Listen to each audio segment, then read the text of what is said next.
Good day, my friends. How are y'all doing today? It's a perfect, beautiful day. It's supposed to be in the upper 80s or around 90 here in Portland area, and but it's got a nice, perfect breeze to take away that sweat. Thought I would come out and make a video now that I've kind of recovered from my journey, and I originally was going to do this last night. I kind of made a video talking about dead shows and explaining my situation and my story, but I decided not to upload it because I was exhausted and I'd had a couple drinks and smoked a couple bowls and I was pretty tired and just never really got to the point. But this is mainly for, I guess, anybody who's interested in why people go to dead shows or want to hear my story for what it's worth. And I generally don't tell my personal stories, but in this case, it's almost like a documentation of my experience. And then I can go back and watch these, because every year when I go to a different concert or a festival or event, I come back with this newfound sense of understanding about the world, about people, and a renewed faith in humanity, believe it or not. Even though a lot of crazy things happen at these events, and sure, there are fights and people overdose and things happen. Generally for, tens of thousands of people at one event, even one death really, is kind of expected almost in a place like that. But there's always going to be irresponsible people, is the point.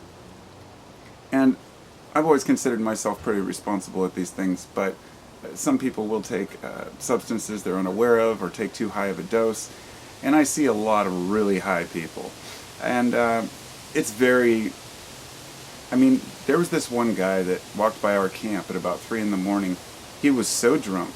If you've ever seen the video of the guy in the YouTube video of the guy that's in the store that's not quite falling over, but more or less almost falling over in the store trying to buy beer, this guy's put him to shame. This guy, if I didn't know better, for 5 minutes he was swerving around doing this with this bottle of red wine, stumbling one way then the other way, folding completely over. I thought he was actually putting on an act. This guy could be a Cirque du Soleil performer or something. We had him finally sit down, and he was like too drunk, couldn't find his camp.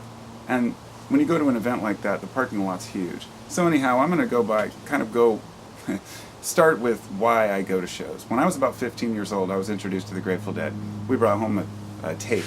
It was American Beauty.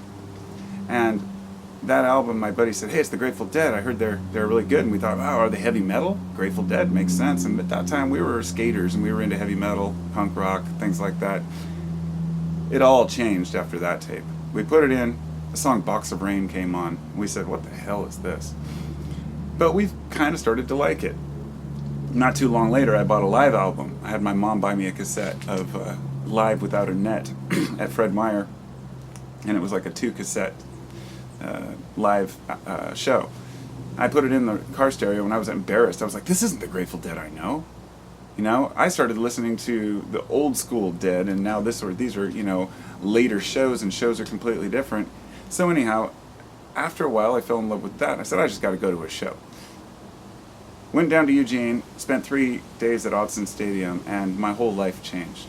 And I went to about 10 shows during that time. Some in, at least 5 in Autzen, and then some in Seattle and Shoreline and Oakland. But I didn't have that much money, and I was young. And then in '95, it all came to a head when Jerry died. I was kind of devastated. I was like, this was a huge part of my life at that point. I really enjoyed it. But I moved on. And it took me several years, but I did enjoy going to other festivals, and I started enjoying Phish, the band Phish, too. Fast forward 20 years, 25 years. Now Dead and Company are playing, and a lot of old school Deadheads are saying, "Oh, well, once Jerry died, the Dead was over." And if that's what you believe, then so be it. I have nothing against that, I agree that the Grateful Dead, as they were, ended when Jerry died. But since then, they've been through several different kind of metamorphosis, and then now they have John Mayer and Oteil Burbridge, which is the bass player, and there's still Bob Weir on vocals. He's 70 years old, and he is still ripping out those tunes. But the thing is, if you listen to one of their live shows now, it's not going to sound like their old shows. You have to be able to adapt. But if you truly love the music for what it is, you understand that listening to a live show does no justice to what a live show is when you're there. When you have that many people all connected for the same purpose. And you can feel that sub bass that you can't pick up on your home stereo. I mean, there's a different feeling, a different aura. LSD helps a little bit sometimes too. But the point being is a lot of folks seem to think that shows are about people just going to get high. And I'd like to kind of burst that myth, because if people just wanted to get high, they'd get high at home. For the most part, most of the people that I talk to who take psychedelics, MDMA, whatever it might be, they don't do it to escape, obviously, while they're there, because they're enjoying themselves. They do it to help break down the barriers of communication between us, because in our daily life, we're constantly resistant to one another. We build up these walls, we build up, kind of an intolerance to others. And when you go to a place like that, you see people from all walks of life, and they're all in their natural state of just enjoyment, truly accepting of one another, at least to an extent. And that's why I fell in love with the Burning Man community. Even though I'd never go to the main burn, I've never been to the Burning Man itself, I go to the regional one each year. And since this year I missed it because I couldn't get tickets, going to this Dead show really was what I needed to, rekindle my connection with people. And every time we go to a show, it seems like we meet somebody new, somebody who's camping alone, and this time was no exception. In fact, the guy we met last year, who was there more or less, he has friends there, but, he didn't, he stumbled into our camp. We ended up making friends with him last year at the show. And then this year we met up with him again and camped with him the whole time, and then met a new neighbor named Phil, who was from Washington, D.C. And he told us all these crazy stories about him going to prison for some shit that he didn't do, and then, going through all these problems in his life, and then coming out all the way out to the West Coast to enjoy a show and to kind of, all the things he'd been through in his life, I guess. And he was very open, and I love that, because you sit there. The camping opens on Thursday at the Gorge. There were 2 shows, but they're Friday and Saturday, so you basically have 3 full days to camp. And you spend a lot of time talking to people near you, and you get to know that there are a lot of good people out there who mean well, and when you put that guard down, you have a new perception of people, and that's what the Grateful Dead is to me. It is about the music, but it's not just the music, it's the connection, and it's easy to forget that. So I'd highly urge anybody who's never been to a show to go, just for the experience. You don't have to love the music, but you might love the experience and the connections you make. For those who are the old school Deadheads who are saying, I'd never go to one of their shows, they've sold out, they cost too much, it's too much of a pain in the ass, and camping is expensive and all this, I totally agree. Everything's a pain in the ass. Waiting in line for 2 hours is a pain in the ass. Hell, we missed the first 3 songs of the first set on the first night, standing in the hot sun. And, it didn't matter. Once you're in there, you're there. And you enjoy yourself regardless. You don't see people walking around with a frown on their face. So yeah, we suffer through a lot to get to these things and to enjoy them. And driving is 6.5 hours, and then you have to set up your camp, and it's a big pain in the ass. But when you're there, for those hours that you're there, those connections can be for life. You'll never leave a show without at least writing down somebody's number or information, because people just love to know one another. And there are a lot of people who did go on the road, and toured with the Dead and still do tour with bands and festivals. And from the outside, a lot of folks say, well, they're just trying to escape from society, to try to get out of work. And I'd like to just kind of dispel that myth a little. Being on the road is fucking hard. I know people who go on the road, and hitchhiking around the country and trying to make a living selling jewelry or whatever you make or whatever you do, it's a lot of hard work, and it's constant maintenance, and it's a life choice. So really, maybe a lot of us have learned to escape by just working, getting a paycheck, and living the simple life. But it comes down to what you choose to do and what you find important in your life. And it takes a couple days to recover. I think Thursday night, I just drank some Jägermeister, talked with my friends, went to bed, decent hour. Friday night, I was up till dawn, went to bed, woke up 3 hours later, Saturday night, I was up till dawn, went to bed 3 hours later, for 3 hours each night, and then had to drive home and drive everybody home safely. But I was in my kind of afterglow, and when you're in that state, The interesting thing is you honestly don't have to take drugs at a place like that. Your serotonin is flowing. The connections you make with people. You have the bonding, oxytocin. However the mind deals with these things, there's a different aura and a different feeling. You have more energy. Honestly, like for people who use certain substances regularly, whether it be, say, coffee or kratom, for example.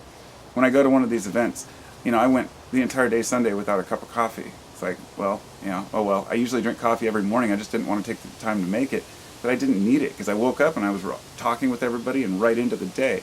No need to look at my phone or get into the groove of things. And honestly, getting your ass going and moving like that is really hard in daily life. And that's why we need to break up our routines and do something that's kind of out of our comfort zone sometimes. Or something, if you're like me, that is extremely within your comfort zone. Because, as they say, there ain't nothing like a dead show.